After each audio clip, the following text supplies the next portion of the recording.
कहाणी साथी। सुंदरी उत्तम चंदानीअ जी लिखियल हीअ कहाणी तव्हीं ॿुधंदा हुन जे ई आवाज़ में। हीअ कहाणी हुन जे काननि जे ॻुठ खे बंधन मां खई वई आहे।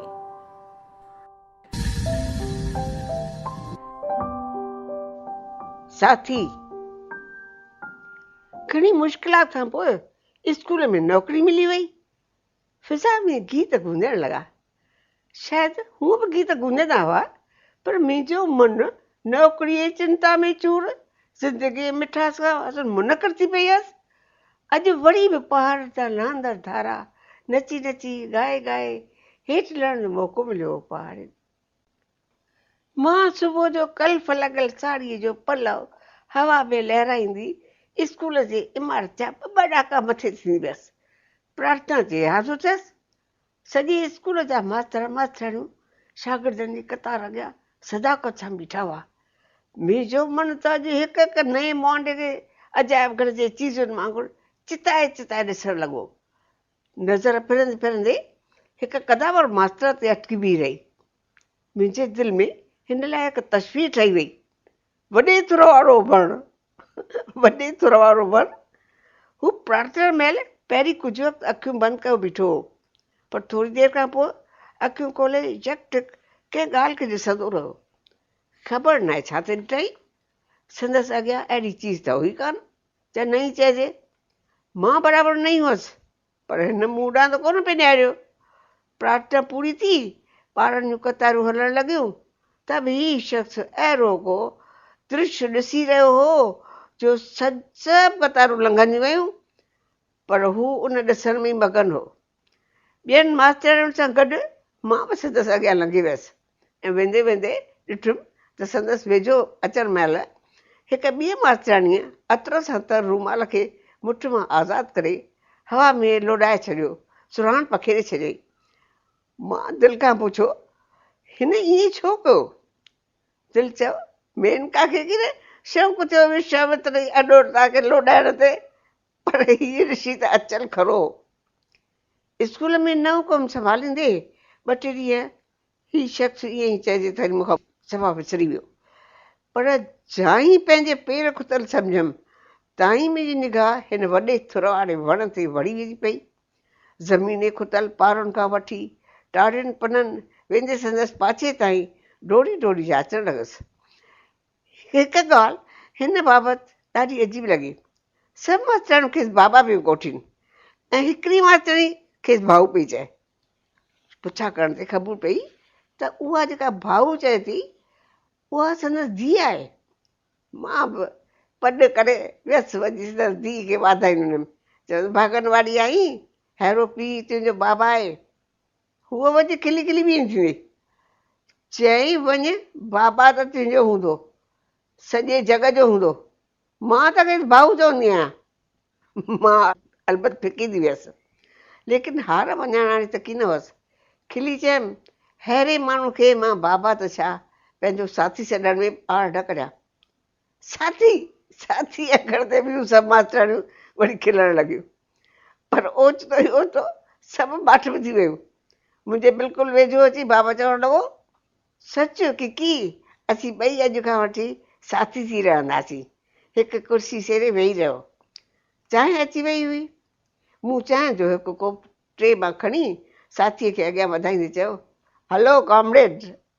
ईअं महसूसु कयमि ॼण साथी अखर जेका सभिनी मास्तरनि जे मुंहं ते कमान कशी हुई, उनजो धाॻो कॉमरेड अखर सां हिकु थरकंदड़ आवाज़ करे टुटी पियो ऐं कमान हिकदमि सिधी थी वई। ॿी ॾींहुं साॻी रिसेस जी महिल हुई। हिकु मास्तराणी मूंसां बहस पियो कयो त अंग्रेजी में त एतिरा अखर मौजूदु आहिनि जो माण्हू इन ॿोलीअ में घणा ख़्याल बिल्कुलु आसानीअ ऐं निज़ाकत सां ज़ाहिर सघे थो, ऐं सिंधी ॿोलीअ में पंहिंजा ख़्याल निज़ाकत सां ज़ाहिर नथो करे सघे। साथी बिल्कुलु ठहिर सां मुंहिंजे पुठियां चई ॾिनो। अलाए केतिरी देरि खां हू उते मौजूदु हो। मां ज़रा छिरकी वियसि। पाण संभाले कुर्सी तां उथी साथी खे वेहण लाइ आछ कयमि ऐं हू महिरबानी मञण खां सवाइ वेही रहियो। सभिनी मास्तराणियुनि खे मुखातिब थी पंहिंजो पासो पेश कंदे हू चवणु लॻो, ॿुधो, शाह साहिब पंहिंजे रसाले में औरत खे घटि में घटि 20 नालनि सां सॾियो आहे। उठ लाइ हिन कई अखर कंदा वेंदा आहिनि। सिंधी ॿोली जो पूरो पूरो ज्ञान हुजेव त सिंधी ॿोली जा ख़्याल सुहिणे नमूने ज़ाहिर करे सघो। बाक़ी ईअं चवण त सिंधी में अखर ई कोन्हनि, सा त वॾी उरह ज़ोरा वारी आहे। ॿियो केरु शायदि इहे अखर चवे हा त मूंखे पूरो विश्वास न थिए जा, मगर साथी इंसान ई अहिड़ो हो जंहिंखे ॾिसंदे ई मां विसई वेठी हुअसि त हीउ को वॾो वींझार आहे जंहिंखे हीरनि लालनि जी पूरी परख आहे। मुंहिंजी अॻकथी बिल्कुलु ग़लति कान हुई। 2-4 ॾींहंनि में ई मालूम थी वियुमि त साथी हिकु बुज़ुर्ग लेखक आहे। सिंध में भला रहियसि पहिरीं नंढे शहर में, सो मूंखे कराची जी कहिड़ी ख़बर त हीउ कराची जो मशहूरु मेरूफ़ वॾी हस्ती आहे। हिकु ॾींहुं सिंधी साहित्य सम्मेलन कमेटी मीटिंग तां मोटी रहिया हुआसीं त साथी मुंहिंजे कुल्हे ते हथु रखी चयो, किकी तो किथे पढ़णु लिकाए रखियो हो? मां कुझु न सम्झी सघियसि। मीटिंग में त साथी जी हिकदमि साम्हूं वेठी हुअसि, खिन रखी चई, तूं नावल बि लिखंदी आहीं? मुंहिंजे दिलि में आंदो आंदो अची वई त हीउ फ़क़्रु इंसानु मुंहिंजे लिखणी ते अलाए कहिड़ी टीका कंदो। लेकिन जॾहिं साथी चयो, नावल में जंहिं ॿहगरी ॿोलीअ में चित्र बि चिटिया अथई, तिन लाइ तोखे दाद थो ॾियां, तॾहिं हिन दरिया दिल इंसान लाइ श्रद्धा मुंहिंजो कंधु झुकी वियो। साथी खिली चयो, तूं तरक़ी पसंदि लेखिका आहीं? मूं कंधु धुनियो। चयईं, शाबस आहे तव्हां तरक़ी पसंदि लेखकनि खे जिन सिंधी साहित्य में सुठी भरमार कई आहे।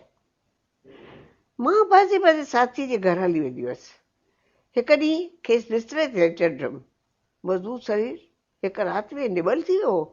साथी जे धीअ अखियुनि में नीर भरे मूंखे ॿिए कमरे में वठी हली।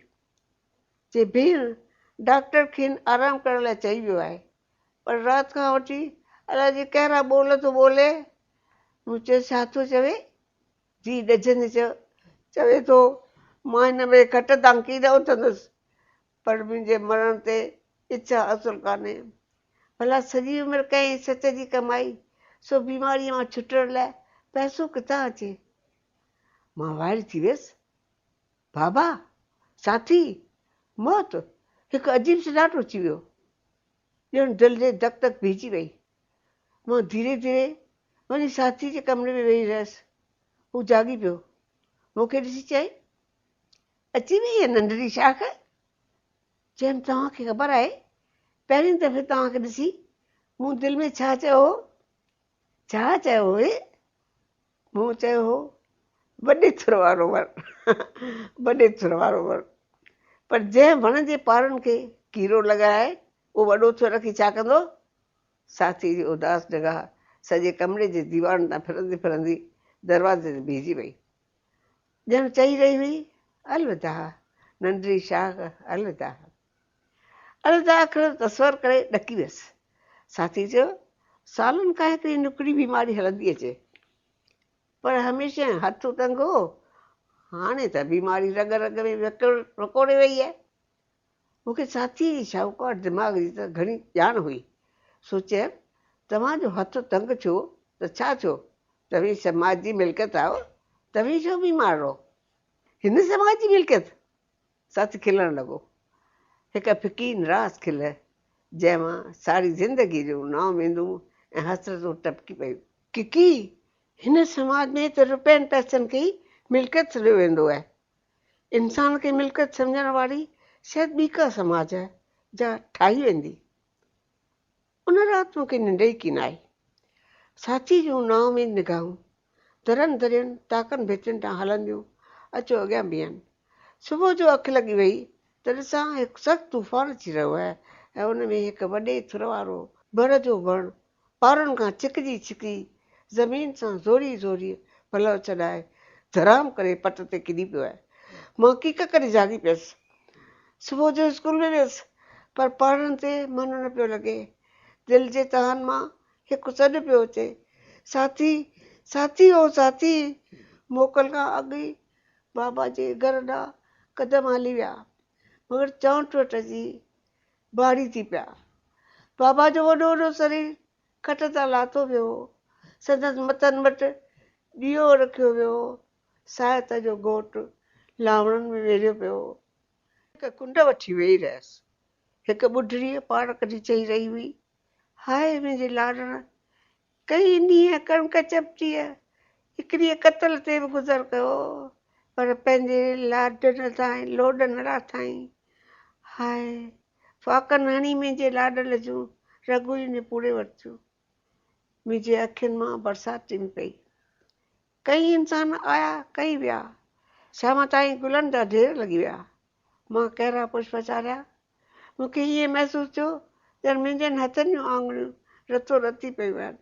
मुंहिंजा रत जा पुरा ॻड़ी ॻड़ी लिखी रहिया आहिनि, साथी जा समाज तोखे पंहिंजी मिल्कियत नथी सम्झे, उनजे नस्ल मां रत ज़रूरु सुकी वियो आहे। साथी मां पंहिंजे कलम सां उन रत वारनि खे वरी खॾे खोड़े घुरे करे फिटो कंदसि। मां हीअं लिखंदसि, सारी उमिरि लिखंदसि, लेखिका थींदसि। हीअ कहाणी सुर्गवासी श्री लालचंद अमर डोनवल जगत्याणी जे मृत्यु वेल उन सदमे करे लिखी वई। जेतोणीकि संदसि घणा दफ़ा मुलाक़ातूं कोन थियूं हुयूं, त बि संदसि शख़्सियत मूं ते काफ़ी असरु छॾियो।